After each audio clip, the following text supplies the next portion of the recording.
O fogão estava frio e ela estava com fome. Não era a fome de quem pulou o almoço. Era a fome que vai fundo, que aperta por baixo do estômago e sobe até a garganta. A fome de 3 dias comendo pão duro com margarina porque a lenha estava molhada e ela não sabia mais acender o fogo. Mariana colocou a mão na boca do forno e sentiu a cinza fria, aquele cheiro de coisa morta que não tem jeito de disfarçar. Retirou a mão. Ficou parada na cozinha escura, com a barriga de 7 meses pesando para frente e não pensou em nada por um tempo. Lá fora, Júlio escangalhava o sítio. O frio chegava pela fresta da janela, pelo vão embaixo da porta, por dentro das paredes de adobe que de noite ficavam tão geladas quanto pedra de rio. Ela tinha tentado acender o fogão de manhã, na tarde, de noite. Tinha usado o jornal todo que tinha guardado no paiol, tinha procurado lenha mais seca no fundo da pilha, tinha riscado fósforo até a caixa acabar. O fogo pegava por uns 20 segundos e morreu. Sempre morria. Porque a lenha tinha ficado 5 dias na chuva e ela não tinha coberto direito. E essa era uma das 1000 coisas que ela não sabia que precisava saber até Renato ir embora e ela ficar sozinha com a barriga e o inverno e o silêncio. Março. Ele foi em março. Ela não soube por muito tempo o que era pior, ele ter ido ou a forma como foi. Não teve grito, não teve pranto. Teve uma conversa às 3 da manhã na cozinha, os dois sentados, ele olhando para as mãos e ela olhando para ele, e ele disse: "Eu não estou preparado, Mariana." E ela disse: "Ninguém perguntou se você está preparado." E ele ficou um tempo sem falar, e então levantou, foi para o quarto, pegou a mochila que ela não sabia que já estava arrumada, desde quando, ela nunca descobriu, e saiu pela porta da frente. O clique da fechadura foi o barulho mais definitivo que ela já ouviu. Ela ficou sentada na cozinha até o dia clarear, com a mão na barriga que ainda mal aparecia, pensando: ou eu sei fazer isso, ou não vou conseguir. 4 meses depois, o fogão estava frio e ela não sabia fazer isso. Na manhã do quarto dia, ela foi até a varanda e ficou parada olhando para o mato. A roça que Renato tinha começado a limpar antes de ir, o mato tinha voltado. Não todo, mas o suficiente para mostrar que a terra não espera por ninguém. Ela ainda tinha feijão, farinha, um pouco de toucinho. Tinha ovos, porque as galinhas pelo menos continuavam botando sem precisar de ninguém. Mas sem fogo, sem panela quente, sem o calor que transforma ingrediente em comida, ela estava comendo coisas frias do jeito que estavam e sentindo o menino resmungar dentro dela, aquele mexer inquieto de criança que sente o que a mãe não fala. "Eu sei", ela disse em voz alta. "Eu sei." O vento bateu nas folhas da mangueira. O cachorro Pimenta, enrolado embaixo da varanda, levantou a cabeça, olhou para ela e voltou a dormir. Ela ficou ali, com os braços cruzados sobre a barriga, olhando o sol de inverno subir devagar atrás do morro. Aquela luz amarela e sem força que ilumina, mas não aquece nada. Foi então que ela viu o homem na estrada. Estava longe ainda, lá embaixo, uma figura caminhando devagar com uma mochila nas costas. Ela não se mexeu. Ficou parada na varanda observando. Naquele tipo de lugar, o Bom Retiro ficava no alto de uma ladeira, a 40 minutos de carro da cidade. E ela não tinha carro. Homem andando a pé pela estrada de manhã cedo podia ser muita coisa. Podia ser trabalhador procurando serviço. Podia ser alguém perdido. Podia ser coisa pior. Ela entrou na casa sem fazer barulho. Mais tarde demais. O homem parou na estrada. Olhou para o sítio. Ficou parado por um momento que ela, espiando pela fresta da veneziana da cozinha, não conseguiu calcular. Era o tipo de pausa que não é hesitação, é decisão. Depois começou a subir a ladeira. Mariana recuou da janela. Colocou a mão na barriga, como se isso fizesse alguma diferença. Ouviu os passos na pedra da subida, o portão de madeira rangendo. Ele não abriu, só encostou a mão e parou do lado de fora. E depois, silêncio. Ela esperou. Ele não chamou, não bateu palma, não gritou, "Ô, de casa!", como o costume manda. Ficou parado do lado de fora do portão esperando. E era um tipo de espera que dizia, "Eu sei que você está aí. Eu vou ficar aqui até você decidir." Ela esperou mais um pouco, só para ver se ele desistia. Ele não desistiu. Mariana foi até a porta, abriu, atravessou o terreiro descalça na pedra fria e parou do lado de dentro do portão. 2 metros entre ela e ele. De perto, ela viu. 30 e poucos anos, talvez menos, talvez mais. O rosto tinha aquele cansaço que não é de uma noite mal dormida, é de peso carregado por tempo demais. Camisa de trabalho desbotada, calça que já tinha visto dias melhores. Uma cicatriz fina na sobrancelha direita. E as mãos? Ela notou as mãos porque eram as primeiras coisas que ela olhava em qualquer pessoa desde que ficou sozinha. Mãos grandes, com calos nos lugares certos, mãos que sabiam o que estavam fazendo. "Bom dia", ele disse. A voz era baixa, um pouco rouca, a voz de quem não falou com ninguém por dias. "A senhora tem trabalho?" Mariana não respondeu de imediato. Ficou olhando para ele, tentando ler alguma coisa no rosto que não dava muito para ler. Ele sustentou o olhar. Não o olhar que quer intimidar, não o olhar que pede perdão. Um olhar direto, simples, o olhar de um homem que aprendeu a não disfarçar o que não precisa ser disfarçado. "Que tipo de trabalho?" ela perguntou. "Qualquer um. Roça, lenha, cerca, conserto. O que tiver." "Eu não tenho dinheiro para pagar." "Eu não tô pedindo dinheiro." Ela esperou. Ele não completou. Ela precisou perguntar. "O que o senhor está pedindo?" "Comida", ele disse. "E um lugar seco para dormir." Silêncio. Ela olhou para a barriga. Olhou para o fogão apagado que dava para ver pela janela aberta da cozinha. Olhou para a pilha de lenha embaixo do beiral, úmida e inútil. E não sabe explicar até hoje por que disse o que disse em seguida. Talvez porque era a única coisa verdadeira que ela tinha naquele momento, a única coisa que não cabia esconder. "Eu não estou conseguindo acender o fogão", ela disse. "Faz 3 dias." O homem olhou pela janela.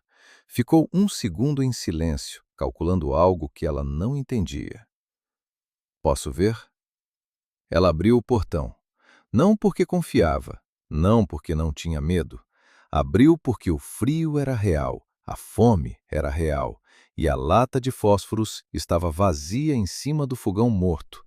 E às vezes a necessidade é maior que o medo, e às vezes você só abre o portão porque não tem mais o que perder abrindo. Ele entrou no terreiro, passou por ela sem chegar perto, foi direto para a porta da cozinha e parou na soleira esperando ela dar licença. Ela deu. Ele entrou. Agachou na frente do fogão. Ficou olhando para o interior do forno por uns instantes. Não o olhar de quem não sabe, o olhar de quem está confirmando o que já sabe. Levantou. Foi lá fora sem pedir licença. Examinou a pilha de lenha. Escolheu 3 ou 4 toras pelo jeito que escolheu. Não as mais grossas, não as mais finas, as certas. Voltou. Mariana ficou parada na porta da cozinha.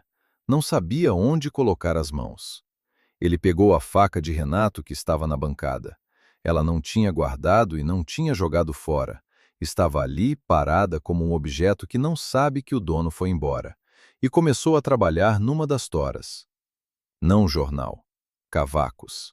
Raspas finas, quase como aparas de madeira, que ele tirava com a faca com um movimento controlado, paciente, e ia empilhando no fundo do forno com cuidado de quem sabe que a base é tudo.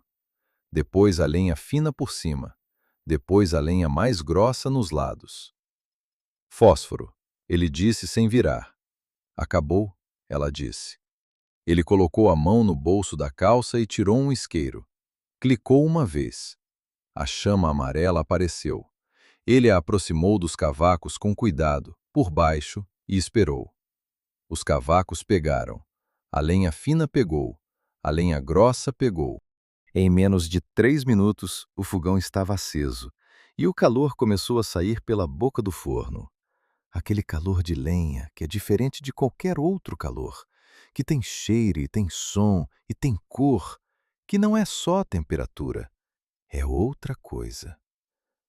Mariana ficou olhando para a chama. Os olhos arderam. Ela não soube dizer se era a fumaça.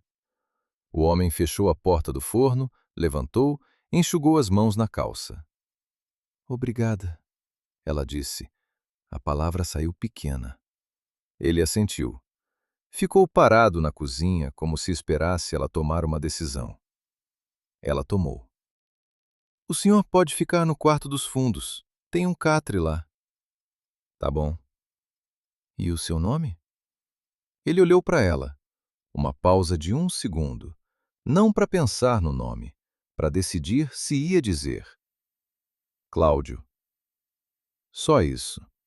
Ela esperou sobrenome, cidade, alguma coisa. Não veio. Mariana, ela disse. Ele assentiu como se já soubesse, ou como se não fizesse diferença. Ela fez ovos com toucinho naquela manhã. Era o que tinha. Ele comeu sem comentar, sem elogiar, sem reclamar. Comeu do jeito de quem está com fome de verdade, mas aprendeu a não mostrar. Ela tomou café com a xícara quente nas 2 mãos, sentindo o calor atravessar a cerâmica, e olhou para a chama que ainda ardia no fogão, e pensou em quantas vezes Renato tinha acendido aquele fogo sem ela sequer prestar atenção. Depois do café, Cláudio levantou da mesa sem perguntar o que devia fazer, foi lá fora, pegou o machado que estava encostado na parede do paiol e começou a rachar lenha. Ela ficou na varanda com a xícara na mão. Ele trabalhava sem ruído desnecessário. Levantava o machado, olhava a tora, descia. A lenha se abria. Jogava os pedaços para o lado, pegava a próxima tora. Não havia nada para ser admirado naquele movimento, nada que pedisse atenção. Era só um homem fazendo um trabalho que sabia fazer, com a eficiência calada de quem não precisa que ninguém veja. Mas ela ficou olhando mesmo assim. Ficou até a xícara esfriar na mão. E então entrou na casa porque não queria saber o que significava ficar parada na varanda, olhando um desconhecido rachar lenha no terreiro do sítio dela. O dia correu. De manhã, lenha. Depois do almoço, feijão com arroz, ela fez sem perguntar, colocou a tigela na mesa sem cerimônia, ele desceu para a roça. Ela o viu de longe, parado na beira do mato que tinha tomado conta da plantação, com as mãos nos bolsos, olhando para a terra como quem faz conta. Ficou ali um tempo longo. Depois voltou, pegou a enxada que ela indicou no paiol e foi. Ela ouviu o barulho da enxada batendo na terra a tarde toda. Era um som que ela não sabia que ia sentir falta. Aquele bater seco e ritmado, pau na terra, que enche o silêncio de um jeito que não é barulho, é presença. Ela foi dobrando roupa que já estava dobrada, varrendo o chão que já estava limpo, movendo coisas de um lugar para o outro sem razão, só para não ficar parada ouvindo e sentindo que o sítio estava menos vazio do que estava há 4 meses. Quando o sol começou a baixar, ela foi acender o fogão. E então viu. Do lado do fogão, numa lata de conserva velha, tinha uma pilha de cavacos já feitos. Raspas finas de madeira seca, preparadas com a faca, do mesmo jeito que ele tinha feito de manhã. Ela não tinha pedido, ele não tinha avisado, mas estavam lá. Ela ficou olhando para a lata por 1 segundo. Pegou um cavaco, colocou no fundo do forno, colocou a lenha por cima do jeito certo, acendeu com o isqueiro que ele tinha deixado em cima do fogão, ele tinha deixado o isqueiro e a chama pegou na primeira tentativa. Ficou olhando para a chama mais tempo do que precisava. No jantar, eles comeram caldo de galinha com mandioca. Tinha uma galinha velha que ela tinha guardado para uma necessidade. Essa era a necessidade. Ela fez o caldo, colocou a panela no meio da mesa, 2 tigelas, 2 pedaços de pão de milho que tinha sobrado. Cláudio sentou, serviu, comeu. Não disse que estava bom. não disse nada, mas limpou o fundo da tigela com o pão do jeito de quem não desperdiça, e ela notou. No meio do jantar, o menino chutou forte e ela fez uma careta que não conseguiu segurar. Cláudio parou, olhou para ela. Tá bem? Tô. É ele. Fica inquieto à noite. Ele assentiu e voltou para a tigela. Mas antes de dar a próxima colherada, parou um segundo. Um segundo que ela viu e ele não sabia que ela tinha visto. E depois comeu. O vento batia na mangueira. Pimenta resmungou alguma coisa debaixo da varanda. O fogão crepitava. "O senhor é de onde?" Ela perguntou, não por curiosidade, mas porque o silêncio tinha chegado num ponto que precisava de alguma coisa ou ia virar outra coisa. Ele ergueu o olhar da tigela. Uma pausa. Triângulo Mineiro. E depois, sem ela perguntar, "Mas faz tempo. O senhor tinha terra lá?" A pausa dessa vez foi diferente. Não foi a pausa de quem pensa. Foi a pausa de quem decide quanto vai contar. Tinha, ele disse. Não tenho mais. Ela esperou. Ele não continuou. E ela não perguntou, porque tinha aprendido nos últimos 4 meses que às vezes a pessoa não continua porque não quer continuar. E isso também é uma resposta. O jantar acabou em silêncio. Um silêncio que não era ruim. Quando ele foi para o quarto, ela ficou na cozinha lavando louça. Lavou as 2 tigelas, as 2 colheres, a panela do caldo. Colocou tudo para secar. Ficou encostada na pia com as mãos molhadas, olhando para o fogão. A brasa ainda estava viva, laranja e quieta, e o calor chegava na pele do rosto dela de um jeito que ela tinha quase esquecido como era. Ela pensou em Renato construindo aquele fogão no primeiro inverno que passaram no sítio. Ele botando as pedras uma por uma, orgulhoso de um jeito meio infantil, chamando ela para ver. Ela pensou na última noite, na conversa às 3 da manhã, no clique da fechadura. Ou eu sei fazer isso, ou não vou conseguir. Ela apagou a luz e foi para o quarto. Do quarto dos fundos não vinha som nenhum. Só o silêncio de um homem que aprendeu. Ela não sabia quando, não sabia como, mas sabia que tinha aprendido a não ocupar mais espaço do que o necessário. Na manhã seguinte, ela acordou antes do dia e o machado já estava batendo.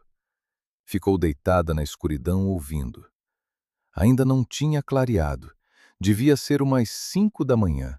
E aquele barulho regular e firme do machado na lenha vinha de fora, como se fosse parte do sítio, como se sempre tivesse sido parte do sítio. Ela levantou. Foi até a janela. Por entre as venezianas ela viu. Uma lamparina de querosene posta no chão do terreiro jogava uma luz baixa e amarela sobre ele. Cláudio de pé no escuro, rachando lenha antes do amanhecer, sem que ela tivesse pedido, sem que houvesse razão que ela entendesse ainda. A pilha de lenha já estava maior do que na noite anterior. Ela ficou olhando por um tempo que não quis medir. Depois foi para a cozinha. Os cavacos estavam na lata. A chama pegou fácil. A água começou a aquecer para o café. Ela ficou parada na cozinha quente, enquanto lá fora o machado continuava no escuro e o céu foi devagar deixando de ser preto, e a luz de inverno foi chegando devagar, aquela luz que demora mas chega, e o cheiro de café tomou a cozinha toda. Quando ele entrou pela porta dos fundos, as mãos vermelhas do frio, a respiração um pouco acelerada do esforço, a camisa com mancha de serragem, o café estava na mesa. Xícara grande, pão de milho do lado. Ele parou. Olhou para a xícara. Olhou para ela. Ela não disse nada. Ele não disse nada. Mas ele puxou a cadeira e sentou. E o fogão continuou ardendo. E o calor ficou. E lá fora o dia foi abrindo devagar sobre o sítio, como se o sítio tivesse dado licença. Na primeira semana, ela contou os dias. segunda, terça, quarta. Ela riscava mentalmente, não num papel, porque colocar no papel seria admitir que estava contando, e ela não queria admitir isso. Mas contava. Acordava, ouvia o Machado, ele sempre acordava antes, sempre. Ia para a cozinha, acender o fogão com os cavacos da lata, fazia café, e enquanto esperava a água ferver, ficava pensando: hoje é o 5º dia, hoje é o 6º. Não era que ela esperasse ele ir embora, era que ela esperava ter uma razão para pedir que fosse. Mas Cláudio não dava razão. Trabalhava, comia o que ela colocava na mesa, dormia no quarto dos fundos e ficava em silêncio quando o silêncio era o certo. Não perguntava coisas que ela não queria responder. Não oferecia coisas que ela não tinha pedido. Era como se ele tivesse aprendido, ou sempre soubesse, a ocupar o espaço sem invadir. E era exatamente isso que a incomodava. Na quinta-feira da primeira semana, ele consertou a cerca do galinheiro. Ela não tinha pedido. Ela mal tinha notado que a cerca estava precisando. Tinha um vão aberto do lado de baixo, onde Pimenta às vezes entrava para assombrar as galinhas, e ela tinha tapado provisoriamente com uma tábua e esquecido. Quando ela foi recolher os ovos de tarde, a cerca estava consertada com arame novo, esticado direito, com os mourões batidos fundo para não ceder. Ela ficou olhando por um momento, com os ovos na cuia, e não disse nada. Na janta, ele também não disse. Ela ficou irritada com isso de um jeito que ela não conseguia explicar direito. Era mais fácil quando havia troca declarada. Você faz isso, eu dou aquilo. Essa coisa de ele simplesmente consertar o que precisava ser consertado sem avisar e sem esperar reconhecimento, deixava ela sem saber onde ficava a dívida. E ela não queria dívida. Já tinha dívida o suficiente com coisas que não podiam ser pagas. O senhor consertou a cerca, ela disse por fim, quando ele já estava levantando da mesa. Ele parou, virou. Estava aberta, ele disse. Eu sei que estava aberta. Ele ficou parado, esperando ela continuar. Ela não continuou porque não sabia o que queria continuar dizendo. Ele assentiu uma vez e foi para o quarto. Ela ficou sozinha na mesa, com o resto do feijão na panela e a sensação de ter começado uma briga que ela mesma não entendia. O menino chutava diferente à noite. De dia, era um mexer suave, quase distraído, como se ele estivesse se acomodando. De noite ficava agitado, virava de um lado para o outro, dava chutes que ela sentia até na costela. Ela tinha aprendido a dormir de lado, com um travesseiro entre os joelhos, e acordava várias vezes, e cada vez que acordava, ficava um tempo deitada no escuro, pondo a mão na barriga e esperando ele se acalmar. Numa dessas noites, devia ser a segunda semana, ela tinha perdido a conta dos dias, ela acordou e ficou ouvindo. O sítio tinha sons de noite que ela tinha aprendido a conhecer. O galo que cantava cedo demais lá no fundo do morro, o vento na mangueira, o cachorro remexendo na folhagem embaixo da varanda. Mas naquela noite tinha um som diferente, baixo, que ela levou um tempo para identificar. Cláudio estava acordado. Não era o Machado, era tarde demais para isso, devia ser umas 2 da manhã. Era um som de movimento no quarto dos fundos. Passos curtos, pausa, passos. Como alguém que não consegue ficar parado, mas também não tem lugar para onde ir. Ela ficou deitada ouvindo por um tempo. Depois, o som parou e ficou o silêncio, e ela ficou com os olhos abertos no escuro, pensando nas mãos dele, nos calos nos lugares certos, nas marcas de quem trabalhou terra por anos, e pensando no que ele tinha dito. Tinha, não tenho mais. E tentando não montar a história que essas 2 palavras não contavam. Na manhã do 10º dia, ela foi até a cidade. Não era uma decisão fácil. A bicicleta estava lá, e a estrada de terra tinha secado o suficiente depois das chuvas, mas pedalar 40 minutos com aquela barriga era uma coisa que ela precisava se convencer a fazer. O que a convenceu foi a lista: sal, fósforo, açúcar, farinha de milho e, ela colocou na lista como se fosse qualquer coisa, um pacote de bolacha Queen Cracker. A cidade era pequena. O mercadinho era do seu Tadeu, que tinha 70 anos e uma memória que não esquecia nada, e uma boca que não guardava nada. Mariana, você tá bem? Tô vendo que tem alguém te ajudando lá no sítio. Ela olhou para ele. Como o senhor sabe? Seu Benedito falou que viu fumaça saindo da chaminé toda manhã bem cedo. Ele sorriu. Interior, menina. A gente sabe de tudo. É um trabalhador, da roça. Conhece ele? Não, ela disse. Mas preciso de alguém e ele precisava de trabalho. Seu Tadeu ficou um segundo olhando para ela por cima do balcão, com aquele olhar de interior que pesava a pessoa sem cerimônia. Você tem cuidado, Mariana. Mulher sozinha, grávida, no alto daquele morro. Eu sei o que eu sou, seu Tadeu. Ela saiu do mercadinho com o peso das compras e o peso daquelas palavras juntos, e na subida de volta pela estrada de terra, foi pensando nas coisas que ela não sabia sobre Cláudio e em como não saber tinha sido, até agora, uma escolha deliberada. Naquela tarde, enquanto ele trabalhava na roça, ela foi até o quarto dos fundos. Não por curiosidade, foi o que ela disse para si mesma. Foi verificar umidade na parede, roupa de cama, coisas de proprietária. Em cima da prateleira, uma faca de mato, um pedaço de sabão, uma escova de dentes, um canivete com um cabo de madeira gasto e uma foto. Ela não planejou olhar. Os olhos foram. Era uma foto pequena, desbotada nas bordas, do tipo que fica no bolso por muito tempo. Ela não pegou, ficou olhando da distância. Uma mulher, uma criança pequena no colo, um pedaço de fazenda atrás. Ela conseguia ver isso mesmo desbotada, a largura do terreiro, o tipo de construção. Ela saiu do quarto antes de continuar olhando. Tinha, não tenho mais. Ela não sabia o que ele tinha perdido. Não sabia se havia perdido ou se havia destruído. E estava começando a entender que não saber era uma proteção, que enquanto não soubesse, não precisava decidir o que fazer com o que soubesse.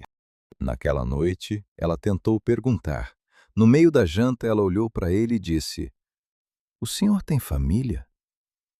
Ele não parou de comer, mas levou um segundo a mais antes de responder. Tive. A palavra caiu na mesa como uma pedra. Ela não perguntou mais. A forma como ele disse não era uma porta entreabrindo, era uma porta fechada por dentro, e ele estava avisando que estava fechada. Ela assentiu levemente e voltou para o prato. Mas o resto do jantar ficou pensando na foto, na criança pequena no colo da mulher, no tive que não explicava nada e explicava tudo. Na segunda semana, ela parou de contar os dias. Não foi decisão. Foi o dia em que acordou e percebeu que não sabia se era terça ou quarta, e que não tinha tentado descobrir. O fogão acendeu, o café ficou pronto, o dia começou, e ela deixou começar sem precisar nomeá-lo. Era perigoso isso. Ela sabia que era perigoso. Mas o fogão estava aceso, o café estava quente, e lá fora o barulho da enxada vinha da roça que estava voltando a ser roça, e o menino estava quieto dentro dela com a serenidade de quem está, finalmente, num lugar com temperatura certa. Na sexta-feira, Cláudio chegou do paiol com uma expressão que ela não tinha visto nele ainda. Tem problema no telhado do paiol. 2 telhas trincadas. Com a próxima chuva vai entrar água em cima da lenha. Não tenho dinheiro para telha agora. Tem como segurar com lona por enquanto. Tem lona no paiol, do lado da porta. Ele subiu no telhado sem cerimônia. Ela ficou na varanda com o coração na boca, porque o telhado era inclinado, e amarrou a lona com um nó que ela não sabia fazer. Quando desceu, ela disse: O senhor não precisava fazer hoje.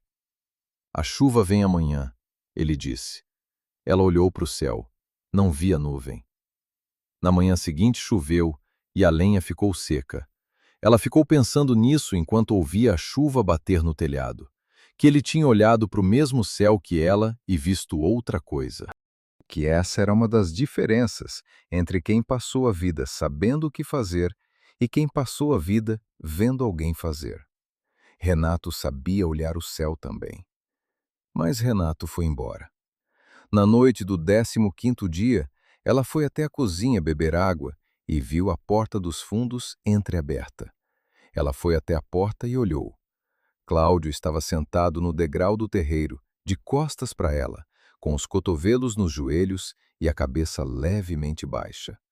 Não estava fazendo nada, só estava sentado no frio da madrugada, olhando para o escuro da roça. Ela ficou parada na porta. Ele não virou. Talvez não tivesse ouvido. Talvez tivesse ouvido e escolhido não virar. Ela voltou para o quarto sem fazer barulho. Ficou deitada na escuridão com a mão na barriga, pensando que havia uma diferença entre um homem que não dorme porque tem problema e um homem que não dorme porque tem peso. Problema você resolve, peso você carrega. Ela não sabia ainda qual dos dois era Cláudio, mas estava começando a suspeitar que sabia. De manhã, ele estava no terreiro rachando lenha quando ela acordou, como sempre. Ela foi para a cozinha, acendeu o fogão, fez café. Quando ele entrou pela porta dos fundos com as mãos frias e a camisa com serragem, ela colocou a xícara na mesa sem olhar para ele e disse: "Dormiu bem?" Uma pausa. "Dormi", ele disse. Ela assentiu. Ele sentou. Nenhum dos dois mencionou a porta aberta, o degrau, a madrugada. Era o tipo de silêncio que não é mentira, é escolha. Os dois tinham escolhido, separadamente, não abrir aquela porta ainda. Ela colocou o pão de milho na mesa. Ele comeu. Lá fora, a chuva tinha parado e o sol estava tentando aparecer por entre as nuvens, e a roça lá embaixo estava molhada e escura e viva, e o sítio ia mais um dia funcionando. Era o 16º dia. Ela não estava mais contando, mas sabia. A chuva começou na quinta-feira de manhã e não parou.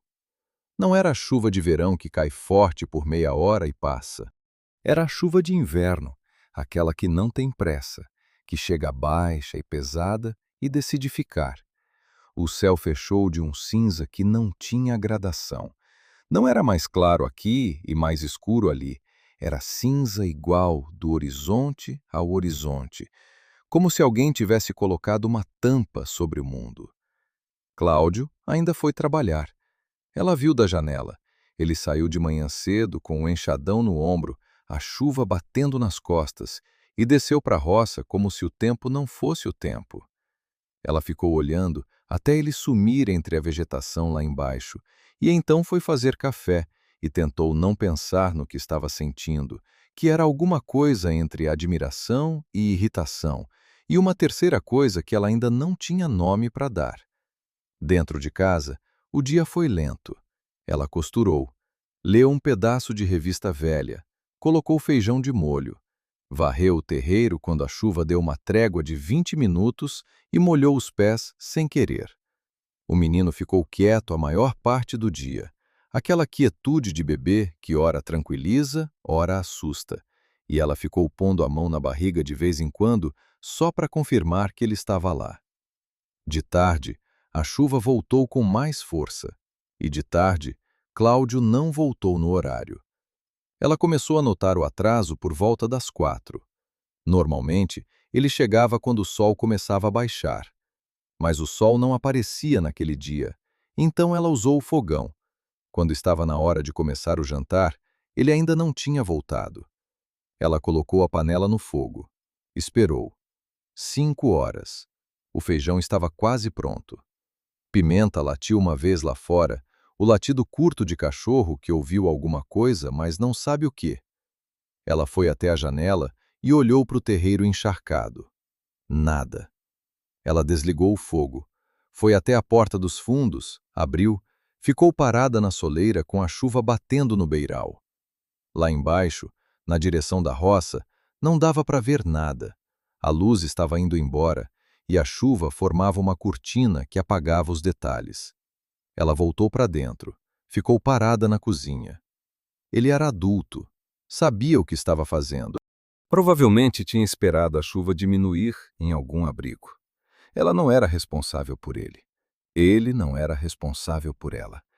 Era um arranjo de trabalho, comida e teto. Nada além disso. Ela foi até a varanda buscar o casaco de Renato, que ainda estava pendurado no gancho da parede. Ela não tinha conseguido tirar, em 7 meses não tinha conseguido tirar, e desceu a ladeira. A lama pegava no tornozelo.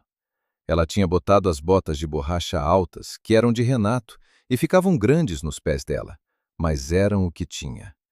A chuva batia no capuz do casaco e ela ia descendo devagar, com uma mão na barriga e os olhos na direção da roça. Cláudio! O vento levou a voz. Ela desceu mais. A água corria morro abaixo em fios que cruzavam o caminho. Ela pisou errado uma vez, o pé escorregou na lama e se segurou num galho. Não era firme, mas segurou. Ficou parada 1 segundo com o coração batendo alto. Cláudio! Aqui! A voz veio de perto, baixa, um pouco apagada. Ela virou e viu. Ele estava sentado no chão, encostado no tronco de uma gameleira velha na beira da roça, a perna direita esticada na frente. A chuva tinha encharcado a camisa e o cabelo, e o rosto estava pálido de um jeito que ela notou mesmo com pouca luz. O que aconteceu? Torci o tornozelo. A voz controlada, de quem não quer parecer que está com dor, mas está. Fui subir aquela pedra para verificar a nascente e o pé escorregou. Já estou aqui um tempo. Ela agachou na frente dele, ou tentou, com a barriga não era exatamente agachar, e tocou o tornozelo por fora do couro da bota. Ele fez uma careta. Consegue andar? Se eu tivesse conseguido, não estava aqui sentado. Era a frase mais longa que ele tinha dito de uma vez desde que chegou. Ela quase riu. Não riu. Tá bem. Coloca o braço no meu ombro. Ele olhou para a barriga dela. Não vou colocar o braço no seu ombro. Não foi pergunta. Ele ficou olhando para ela por 1 segundo com uma expressão que ela não soube ler. Depois, devagar, se levantou usando o tronco da gameleira e apoiou a mão no ombro dela com o cuidado de quem toca uma coisa que pode quebrar. Pesado? Ele disse. Você não é tão pesado assim. Eu estava falando da lama. Dessa vez ela riu. Não conseguiu segurar. Subiram devagar. Ele pulava na perna boa, ela segurava o braço. A chuva continuava, a lama continuava, e eles subiram a ladeira inteira naquele arranjo torto e lento, sem falar mais nada. Havia só a ladeira e a chuva, e os 2 metros de distância entre o fundo da roça e a porta dos fundos da casa. Ela fez ele sentar na cadeira da cozinha. Tirou a bota com cuidado. Ele segurou a beira da mesa e os nós dos dedos branquearam. O tornozelo estava inchado, vermelho do lado de dentro. Não tá quebrado, ela disse, mas torceu feio. Ela foi buscar a atadura que tinha no armário, comprada no 3º mês, nunca usada, e voltou. Agachou na frente da cadeira e começou a enfaixar do jeito que a enfermeira do posto tinha ensinado. Ele ficou parado, deixou. Ela notou que ele estava olhando para as mãos dela enquanto ela trabalhava, não de um jeito que ela precisasse se preocupar, mas de um jeito atento, como quem está tentando guardar alguma coisa na memória. Vai doer amanhã, ela disse. Já sei. Fica com a perna elevada essa noite. Tem um caixote no quarto que dá para usar. Ela terminou o enfaixamento, levantou, se apoiou no joelho dele sem pensar e ele não recuou. Foi até o fogão reacender o feijão. A cozinha estava quente. A chuva batia no telhado com aquele som de cobertor que tem a chuva de inverno quando você está dentro. Você desceu na chuva para me buscar, ele disse. Ela não virou. O jantar ia esfriar. Silêncio. Mariana. Era a primeira vez que ele usava o nome. Ela parou com a colher na panela. Obrigado, ele disse. Ela ficou parada 1 segundo. Depois mexeu o feijão de novo. Come logo que esfria. Ele comeu com a perna no caixote, o prato no colo. Ela comeu na mesa. A chuva lá fora, o fogão aqui dentro. Nenhum dos dois precisando dizer nada. No meio da janta, ele disse, sem preparação: Eu tive uma fazenda no Triângulo, 240 alqueires. Ela parou de comer, ficou quieta. Meu pai deixou. Ele construiu do zero, levou 30 anos. Eu assumi com 25, achando que sabia o que estava fazendo. Uma pausa. Não sabia. O que aconteceu? Dívida. Comecei a expandir rápido demais. Empréstimo, mais empréstimo, 2 anos de seca. O banco veio. Ele olhou para a tigela.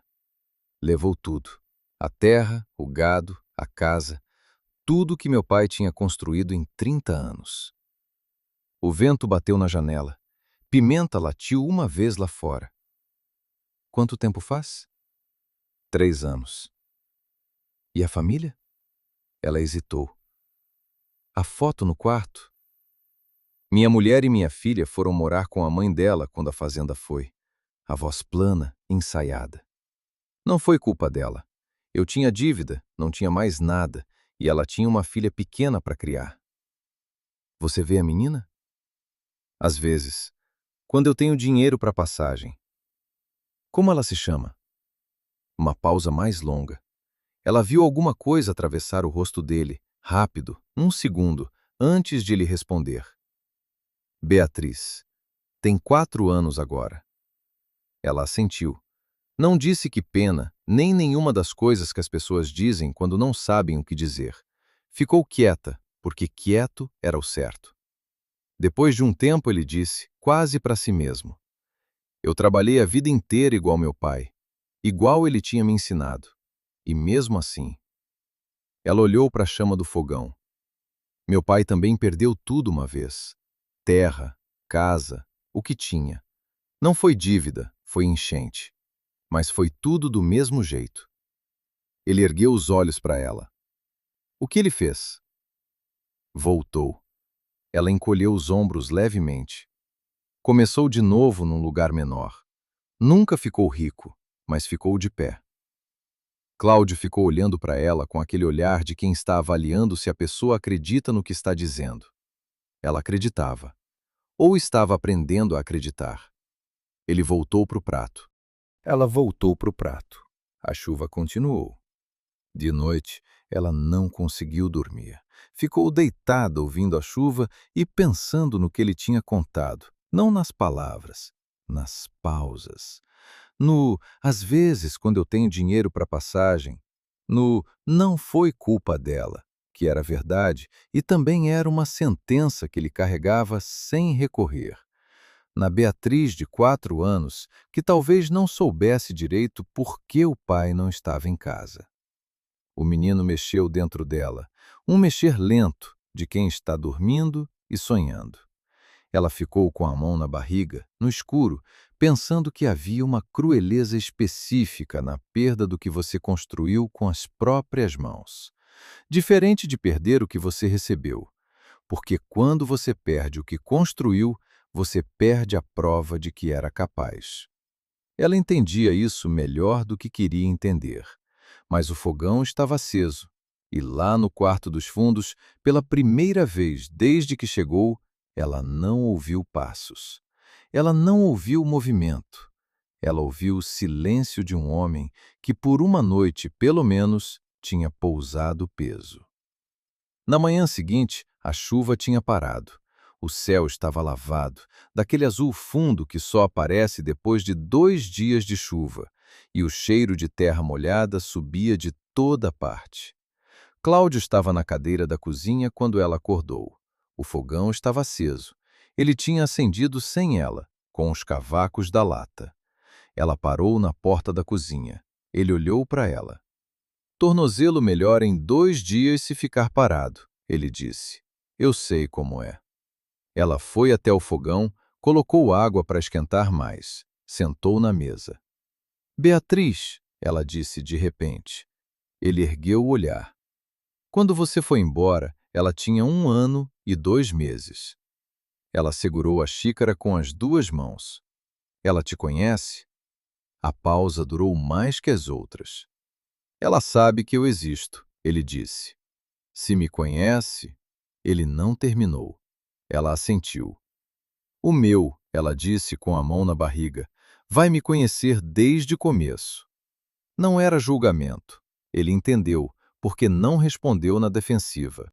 Ficou um segundo olhando para a barriga dela, com uma expressão que ela só conseguia descrever como reconhecimento. Como você vai chamar? Ele perguntou. Ainda não sei. Fico esperando ele me dizer. Cláudio olhou para a tigela de café. Uma pausa. E então, tão baixo que ela quase não ouviu. Minha filha, eu sabia o nome antes dela nascer. Acordei um dia sabendo. Era Beatriz. Não teve escolha. Ela não disse nada. Deixou a frase ficar no ar da cozinha, no calor do fogão, na manhã azul que entrava pela janela. Ela levantou, foi até o fogão, mexeu as brasas. Colocou mais uma tora. Hoje você fica parado, ela disse, de costas para ele. Amanhã a gente vê o tornozelo. Tá bom. E se você tentar trabalhar antes, eu tiro o caixote. Ela ouviu, sem ver, que ele estava quase sorrindo. Não chegou a ser sorriso, era só o jeito como o silêncio mudou. Mas era suficiente. A chuva começou na quinta-feira de manhã e não parou. Não era a chuva de verão que cai forte por meia hora e passa. Era a chuva de inverno, aquela que não tem pressa, que chega baixa e pesada e decide ficar. O céu fechou de um cinza que não tinha gradação. Não era mais claro aqui e mais escuro ali. Era cinza igual do horizonte ao horizonte, como se alguém tivesse colocado uma tampa sobre o mundo. Cláudio ainda foi trabalhar. Ela viu da janela. Ele saiu de manhã cedo com um enxadão no ombro, a chuva batendo nas costas, e desceu para a roça como se o tempo não fosse o tempo. Ela ficou olhando até ele sumir entre a vegetação lá embaixo, e então foi fazer café e tentou não pensar no que estava sentindo, que era alguma coisa entre admiração e irritação, e uma terceira coisa que ela ainda não tinha nome para dar. Dentro de casa, o dia foi lento. Ela costurou. Leu um pedaço de revista velha. Colocou o feijão de molho. Varreu o terreiro quando a chuva deu uma trégua de 20 minutos e molhou os pés sem querer. O menino ficou quieto a maior parte do dia. Aquela quietude de bebê que ora tranquiliza, ora assusta. E ela ficou pondo a mão na barriga de vez em quando só para confirmar que ele estava lá. De tarde, a chuva voltou com mais força. E de tarde, Cláudio não voltou no horário. Ela começou a notar o atraso por volta das 4. Normalmente ele chegava quando o sol começava a baixar. Mas o sol não aparecia naquele dia. Então ela usou o fogão. Quando estava na hora de começar o jantar, ele ainda não tinha voltado. Ela colocou a panela no fogo. Esperou. 5 horas. O feijão estava quase pronto. Pimenta latiu uma vez lá fora, o latido curto de cachorro que ouviu alguma coisa, mas não sabe o que. Ela foi até a janela e olhou para o terreiro encharcado. Nada. Ela desligou o fogo. Foi até a porta dos fundos, abriu, ficou parada na soleira com a chuva batendo no beiral. Lá embaixo, na direção da roça, não dava para ver nada. A luz estava indo embora e a chuva formava uma cortina que apagava os detalhes. Ela voltou para dentro. Ficou parada na cozinha. Ele era adulto, sabia o que estava fazendo. Provavelmente tinha esperado a chuva diminuir em algum abrigo. Ela não era responsável por ele. Ele não era responsável por ela. Era um arranjo de trabalho, comida e teto. Nada além disso. Ela foi até a varanda buscar o casaco de Renato que ainda estava pendurado no gancho da parede. Ela não tinha conseguido tirar, em 7 meses não tinha conseguido tirar, e desceu a ladeira. A lama pegava no tornozelo. Ela tinha botado as botas de borracha altas, que eram de Renato, e ficavam grandes nos pés dela, mas eram o que tinha. A chuva batia no capuz do casaco e ela ia descendo devagar, com uma mão na barriga e os olhos na direção da roça. Cláudio! O vento levou a voz. Ela desceu mais. A água corria morro abaixo em fios que cruzavam o caminho. Ela pisou errado uma vez, o pé escorregou na lama e se segurou num galho. Não era firme, mas segurou. Ficou parada um segundo com o coração batendo alto. Cláudio! Aqui? A voz veio de perto, baixa, um pouco apagada. Ela virou e viu. Ele estava sentado no chão, encostado no tronco de uma gameleira velha, na beira da roça, a perna direita esticada na frente. A chuva tinha encharcado a camisa e o cabelo, e o rosto estava pálido de um jeito que ela notou mesmo com pouca luz. O que aconteceu? Torci o tornozelo. A voz controlada de quem não quer parecer que está com dor, mas está. Fui subir aquela pedra para verificar a nascente e o pé escorregou. Já estou aqui um tempo. Ela agachou na frente dele, ou tentou, com a barriga não era exatamente agachar, e tocou o tornozelo por fora do couro da bota. Ele fez uma careta. Consegue andar? Se eu tivesse conseguido, não estava aqui sentado. Era a frase mais longa que ele tinha dito de uma vez desde que chegou. Ela quase riu. Não riu. Tá bem. Coloca o braço no meu ombro. Ele olhou para a barriga dela. Não vou colocar o braço no seu ombro. Não foi pergunta. Ele ficou olhando para ela por um segundo com uma expressão que ela não soube ler. Depois, devagar, se levantou usando o tronco da gameleira e apoiou a mão no ombro dela com o cuidado de quem toca uma coisa que pode quebrar. Pesado, ele disse. Você não é tão pesado assim. Eu estava falando da lama. Dessa vez ela riu. Não conseguiu segurar. Subiram devagar. Ele pulava na perna boa, ela segurava o braço, a chuva continuava, a lama continuava, e eles subiram a ladeira inteira naquele arranjo torto e lento, sem falar mais nada. Havia só a ladeira e a chuva, e os 2 metros de distância entre o fundo da roça e a porta dos fundos da casa. Ela fez ele sentar na cadeira da cozinha. Tirou a bota com cuidado. Ele segurou a beira da mesa e os nós dos dedos branquearam. O tornozelo estava inchado, vermelho do lado de dentro.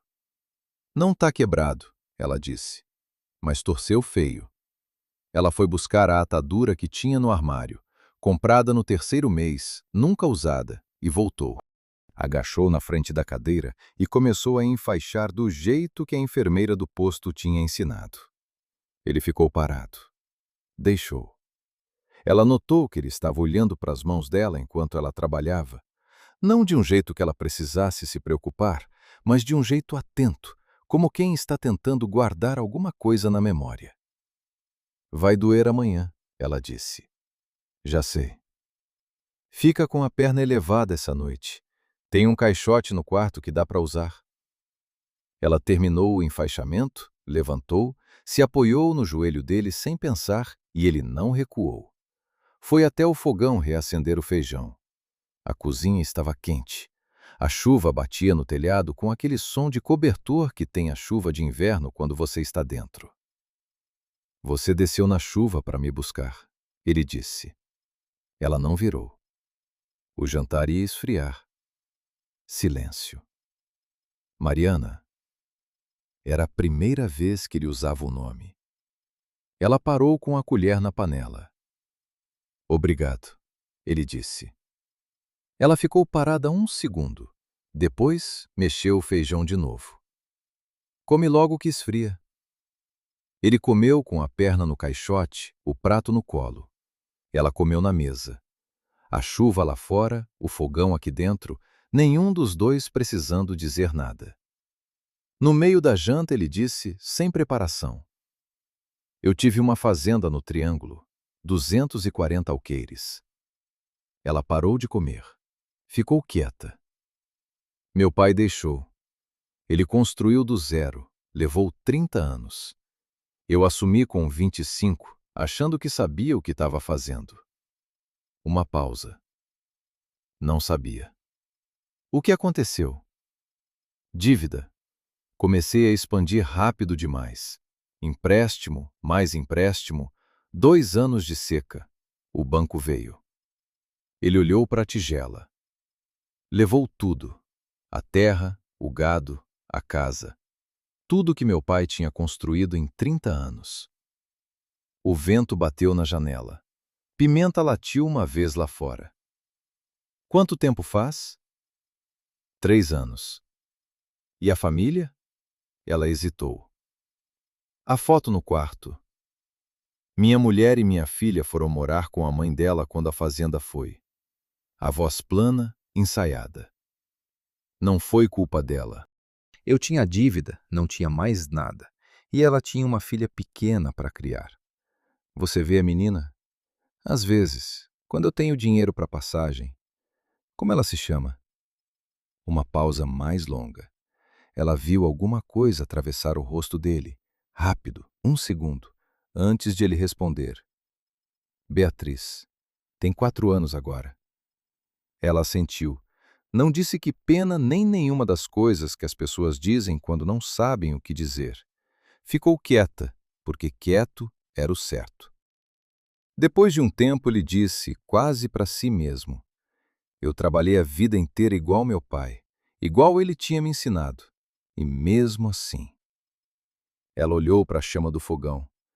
Meu pai também perdeu tudo uma vez. Terra, casa, o que tinha.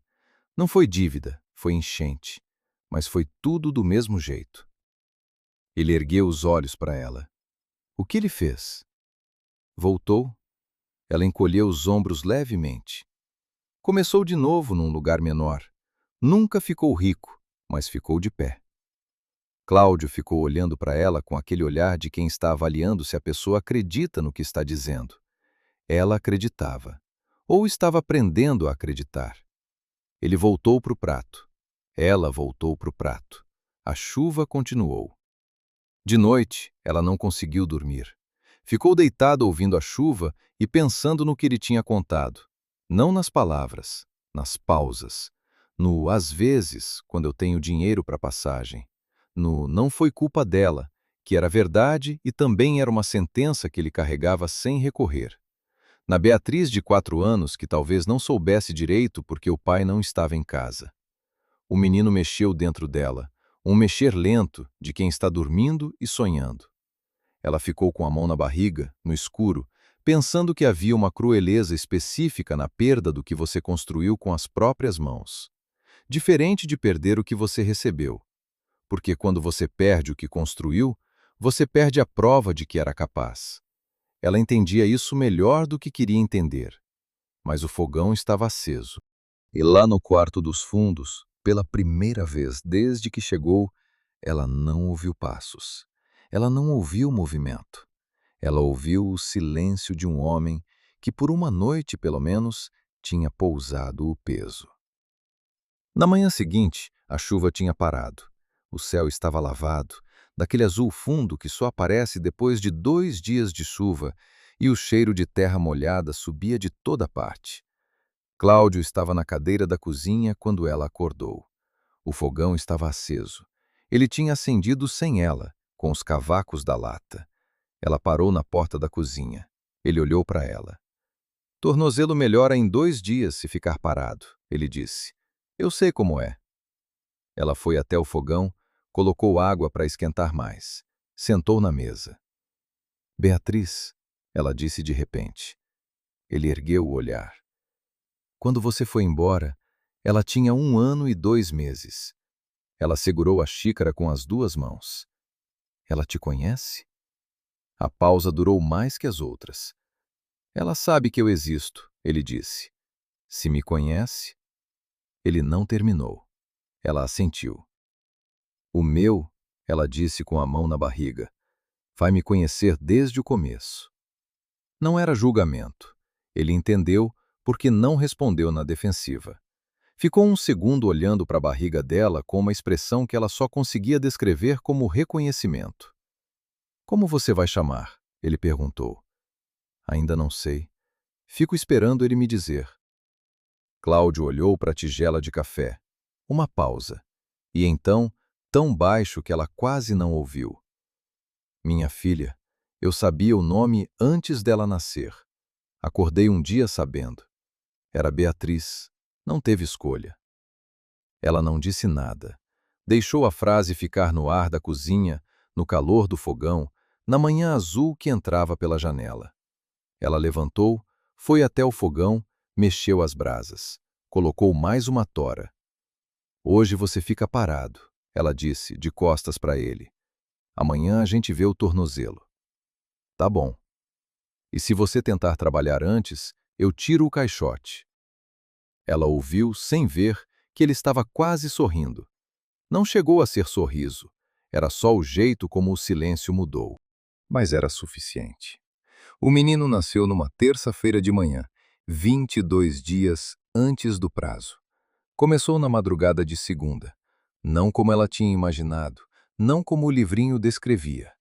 Começou com uma dor baixa que ela reconheceu, mas fingiu não reconhecer por um tempo, deitada na cama no escuro, contando o intervalo entre uma e outra. 10 minutos. 8. 8 de novo. 7. Ela levantou, foi até a porta do corredor, bateu uma vez. Cláudio! Ele já estava acordado. A porta abriu em segundos. Ela viu pelo rosto que ele não tinha dormido, o rosto de alguém que estava esperando ser chamado. Começou, ela disse. Ele não perguntou nada.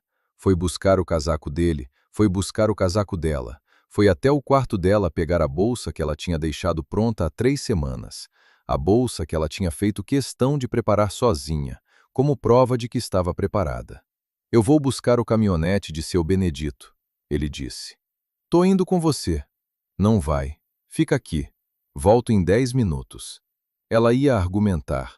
A contração veio e ela não argumentou. Ele voltou em 8.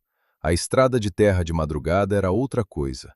O farol do caminhonete velho abria um cone de luz amarela no escuro, mata fechada dos 2 lados, e ela ficou olhando para frente com as mãos na barriga e a respiração controlada, contando as contrações que estavam chegando a 6 minutos. Cláudio dirigia sem falar. Em algum ponto ela disse, sem planejamento. Se alguma coisa acontecer comigo, não vai acontecer. Deixe eu terminar. Ele ficou quieto. Se alguma coisa acontecer comigo, o menino fica com minha mãe em Patos de Minas. O número dela está na agenda em cima da geladeira. Você vai lá buscar e liga para ela. Ela pausou para respirar. E você vê a Beatriz. Ele não respondeu de imediato. Ela sentiu mais do que viu que ele havia apertado o volante. Você não vai precisar disso, ele disse. Eu sei, mas eu precisava falar. Ele assentiu. Ela ficou olhando para o cone de luz na estrada escura, e a contração veio com 5 minutos e meio. E ela respirou fundo e soltou devagar, e o caminhonete foi em frente. O menino nasceu às 6h40 da manhã. 3,2 kg. Nasceu chorando alto. Ela ficou com ele no peito e ficou olhando para aquele rosto vermelho e amassado e completamente desconhecido, que era, ao mesmo tempo, a coisa mais familiar que ela já tinha visto. Oi, ela disse em voz baixa. Ele parou de chorar por um segundo. Só um segundo. Depois, continuou. Ela riu. Cláudio estava na sala de espera quando a enfermeira foi chamar. Ela não tinha pedido que ficasse. Ele não tinha perguntado se ficava. Tinha ficado. Quando ela entrou com o bebê no colo e ele se levantou da cadeira de plástico azul, ela viu no rosto dele alguma coisa que não era alívio só. Era o rosto de quem atravessou uma noite esperando uma coisa ruim que não aconteceu. E o não acontecimento é grande demais para caber numa expressão só. Tá bem? Ele perguntou. Para ela, não para o bebê. Tô. Ele olhou para o menino. Ficou olhando com aquele olhar que guardava alguma coisa. Como vai chamar? Ela olhou para o menino. As mãos fechadas em punhos minúsculos, como se estivesse com raiva do mundo. Pedro, ela disse. Era a primeira vez que dizia em voz alta. Tinha chegado de madrugada enquanto ela contava as contrações no escuro. Simplesmente estava lá, como Cláudio tinha dito sobre a Beatriz. Não teve escolha. Bom nome, ele disse. Obrigada por ter ficado acordado, por tudo. Ele ficou um segundo em silêncio. Era o que tinha que ser feito, ele disse. E era isso. Sem drama. Era o que tinha que ser feito e ele tinha feito. Ela ficou 2 dias no hospital, aprendendo a amamentar, que era mais difícil do que o livrinho dizia, aprendendo o peso de Pedro no braço, o cheiro dele que ela foi memorizando sem perceber. Era só ele, esse cheiro específico, Pedro. No segundo dia de tarde, seu Tadeu apareceu com um pote de doce de leite caseiro. Você teve sorte, ele disse, depois de um tempo olhando para o bebê. Com o parto? Com o homem. Ela ficou quieta. Benedito me contou que ele passou a noite fazendo gado enquanto você ficava aqui. O gado ia sobreviver uma noite sozinho, mas ele ficou. Eu errei em falar o que falei, disse seu Tadeu. Quando você veio buscar mantimento, não era da minha conta. Era da sua conta, seu Tadeu. Você se importou. É diferente. Ele foi embora. Ela ficou pela janela olhando o céu de agosto que estava ficando mais claro, o inverno começando a perder força. Cláudio foi buscar ela no terceiro dia. Na estrada de volta, de dia dessa vez, a mata tinha a luz de agosto, o frio que ainda morde, mas já avisa que vai passar. Pedro dormiu o caminho todo. Você acendeu o fogão esses dias? Ela perguntou. Todo dia. Os cavacos estavam na lata? Fiz mais. Ela ficou olhando para o filho que dormia. Fiz mais. É claro que fez. Chegando no sítio, a primeira coisa que ela notou foi o terreiro lavado. Entrou na cozinha. O fogão estava aceso. Tinha caldo no fogo. Em cima da mesa, pão de milho coberto com um pano limpo para não esfriar. A lata de cavacos cheia. Ela ficou de pé no meio da cozinha com o filho no colo. Havia uma coisa que ela precisava dizer fazia tempo e que tinha adiado porque não sabia o momento certo, e então tinha adiado de novo porque o momento ia passando. E agora estava aqui com Pedro de 3 dias no colo e o caldo no fogão e a lata cheia, e ela falou antes que mais um dia passasse. Você pode ficar, ela disse. Não como trabalhador, não como arranjo. Pode ficar. Ele ficou parado. Não tô pedindo nada, não tô prometendo nada. Só tô dizendo que o quarto dos fundos é seu e a mesa é sua. E se você quiser ir ver a Beatriz, o sítio vai estar aqui quando você voltar.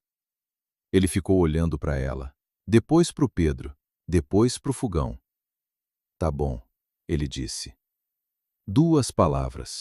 Ela não precisava de mais. Naquela noite, ela ficou sozinha na cozinha depois que Cláudio foi para o quarto e Pedro dormiu. O fogão estava baixo, brasa mais do que chama. Ela lavou as 2 tigelas, as 2 colheres, a panela. Colocou tudo para secar. Ficou parada na pia com as mãos molhadas. Então, virou e olhou para a mesa. A cadeira dele estava ali, do lado onde ele sempre sentava, puxada, mas não jogada para o lado, só puxada, do jeito que fica quando a pessoa levantou, mas vai voltar. Ela ficou olhando. Não era uma decisão grande, era só não fazer uma coisa, não empurrar a cadeira de volta contra a mesa do jeito que ela sempre ajeitava depois que Renato foi embora, aquele gesto automático de apagar a presença de quem não estava mais. Ela não ajeitou. Apagou a luz. A cozinha ficou no escuro, com a brasa laranja do fogão fazendo uma luz baixa que alcançava a mesa. A cadeira ficou ali do jeito que estava, puxada, esperando. Ela foi para o quarto. Pedro estava dormindo, o peito subindo e descendo. Do quarto dos fundos, o silêncio certo, o silêncio de quem está no lugar certo. De manhã, ela acordou com Pedro e o machado já batia lá fora. Amamentou no escuro com a janela mostrando o céu que começava a separar o preto do azul escuro. O machado continuava, no ritmo certo, antes do dia. Ela ficou pensando nos primeiros dias, quando não entendia por que ele trabalhava no escuro, antes do sol, por razões que ela não conseguia calcular. Agora entendia. Não era que ele não sabia ficar parado. Era que a vida inteira dele tinha dito que trabalho e valor eram a mesma coisa. A fazenda foi, mas o jeito não foi. E esse jeito tinha chegado até o sítio dela num dia de julho com uma mochila nas costas e um isqueiro no bolso. Pedro soltou o peito e ficou olhando para ela com aqueles olhos que ainda não focavam direito, mas olhavam com tudo. Esse é o Cláudio, ela disse, em voz baixíssima. Você vai conhecer daqui a pouco. O menino bocejou.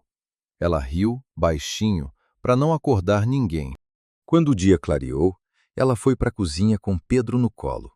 O fogão estava aceso, os cavacos repostos, a chaleira quase fervendo. Ela colocou Pedro no cesto de palha forrado de cobertor e começou a preparar o café.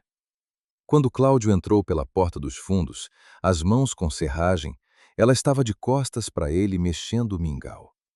Ele ficou parado. Olhou para o cesto onde Pedro dormia. Foi até lá devagar. Agachou. Ficou de cócoras na frente do menino por um momento. Não tocou. Só olhou, guardando. Depois levantou, foi lavar as mãos, voltou, sentou na cadeira. A cadeira que estava puxada da mesa. A cadeira que ela não tinha ajeitado de volta. Ela colocou a xícara na frente dele. Sentou do outro lado. Lá fora, o dia de agosto abria com uma luz que já não era a luz de julho. A roça estava escura de terra boa, esperando o plantio. As galinhas faziam barulho no galinheiro. Pimenta estava no sol do terreiro aproveitando o calor que estava voltando. Pedro dormia no cesto. O fogão ardia. A cadeira ficou na mesa. Não ajeitada, não empurrada, não apagada. Só lá, do jeito que fica quando a pessoa foi, mas volta. Porque ia voltar. Porque já estava de volta. Eles tomaram café sem falar, e o silêncio era o tipo certo de silêncio. O silêncio de duas pessoas que não precisam de palavra para saber onde estão. E o dia começou.